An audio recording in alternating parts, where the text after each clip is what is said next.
For hobbyists is poised to become a multi-billion-dollar industry. Inspection, environmental monitoring, photography and film, and journalism, these are some of the potential applications for commercial drones, and their enablers are the capabilities being developed at research facilities around the world. For example, before aerial package delivery entered our social consciousness, an autonomous fleet of flying machines built a 6-meter-tall tower composed of 1,500 bricks in front of a live audience at the Frac Center in France. And several years ago, they started to fly with ropes. By tethering flying machines, they can achieve high speeds and accelerations in very tight spaces. They can also autonomously build tensile structures. Skills learned include how to carry loads, how to cope with disturbances, and in general, how to interact with the physical world. Today, we want to show you some new projects that we've been working on. Their aim is to push the boundary of what can be achieved with autonomous flight. Now, for a system to function autonomously, it must collectively know the location of its mobile objects in space. Back at our lab at ETH Zurich, we often use external cameras to locate objects, which then allows us to focus our efforts on the rapid development of highly dynamic tasks. For the demos you will see today, however, we will use new localization technology developed by Verity Studios, a spin-off from our lab. There are no external cameras. Each flying machine uses onboard sensors to determine its location in space, and onboard computation to determine what its actions should be. The only external commands are high-level ones, such as takeoff and land.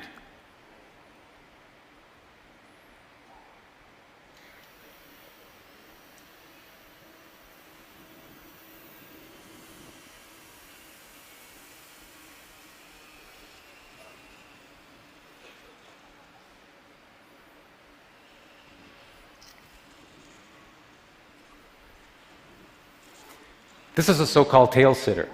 It's an aircraft that tries to have its cake and eat it. Like other fixed-wing aircraft, it is efficient in forward flight, much more so than helicopters and variations thereof. Unlike most other fixed-wing aircraft, however, it is capable of hovering, which has huge advantages for takeoff, landing, and general versatility. There is no free lunch, unfortunately. One of the limitations with tail sitters is that they're susceptible to disturbances, such as wind gusts. We're developing new control architectures and algorithms that address this limitation.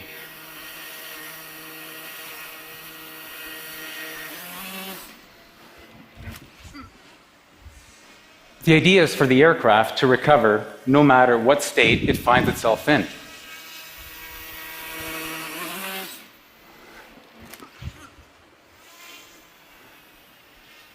And through practice, improve its performance over time.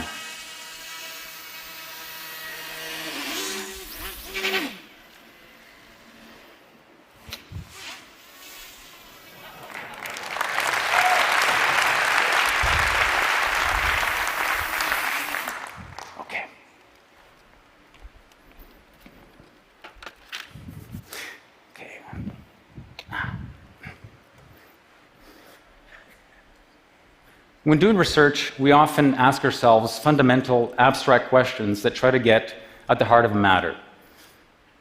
For example, one such question would be, what is the minimum number of moving parts needed for controlled flight? Now, there are practical reasons why you may want to know the answer to such a question.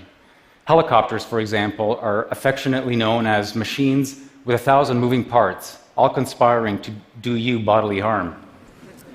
It turns out that decades ago, skilled pilots were able to fly remote-controlled aircraft that had only 2 moving parts, a propeller and a tail rudder. We recently discovered that it could be done with just one. This is the monospinner, the world's mechanically simplest controllable flying machine, invented just a few months ago. It has only one moving part, a propeller. It has no flaps, no hinges, no ailerons, no other actuators, no other control surfaces, just a simple propeller. Even though it's mechanically simple, there's a lot going on in its little electronic brain to allow it to fly in a stable fashion and to move anywhere it wants in space. Even so, it doesn't yet have the sophisticated algorithms of the tail sitter, which means that in order to get it to fly, I have to throw it just right. And because the probability of me throwing it just right is very low, given everybody watching me, what we're going to do instead is show you a video that we shot last night.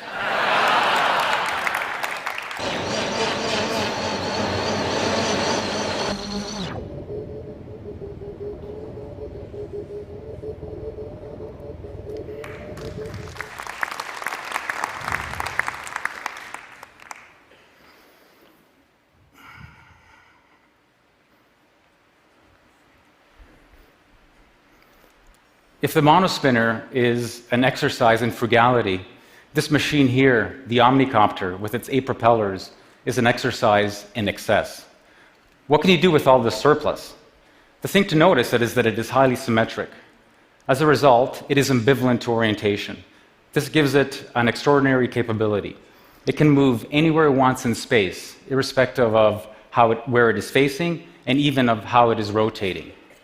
It has its own complexities, mainly having to do with the interacting flows from its 8 propellers.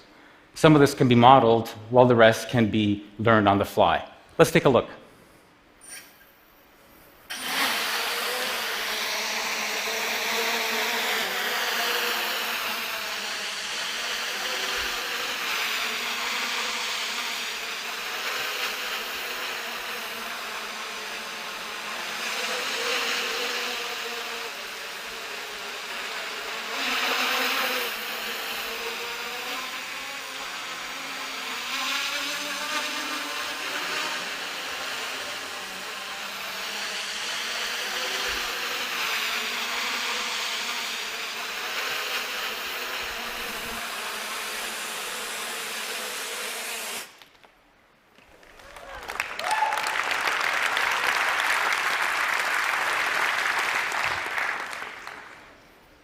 If flying machines are going to enter part of our daily lives, they will need to become extremely safe and reliable.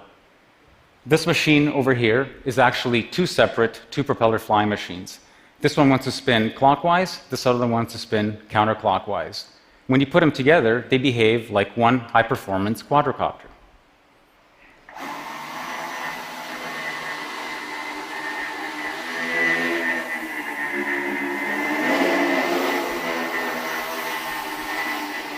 If anything goes wrong, however, a motor fails, a propeller fails, electronics, even a battery pack, the machine can still fly, albeit in a degraded fashion. We're going to demonstrate this to you now by disabling one of its halves.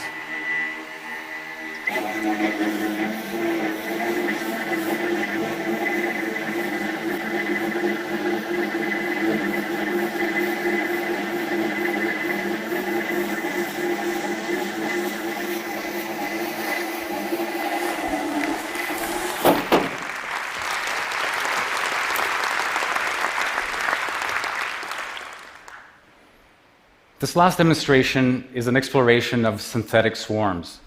The large number of autonomous, coordinated entities offers a new palette for aesthetic expression. We've taken commercially available micro-quadcopters, each weighing less than a slice of bread, by the way, and outfitted them with our localization technology and custom algorithms. Because each unit knows where it is in space and is self-controlled, there is really no limit to their number.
Hopefully, these demonstrations will motivate you to dream up new revolutionary roles for flying machines.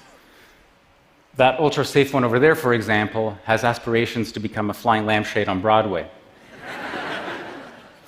The reality is that it is difficult to predict the impact of nascent technology. And for folks like us, the real reward is the journey and the act of creation. It's a continual reminder of how wonderful and magical the universe we live in is, that it allows creative, clever creatures to sculpt it in such spectacular ways. The fact that this technology has such huge commercial and economic potential is just icing on the cake.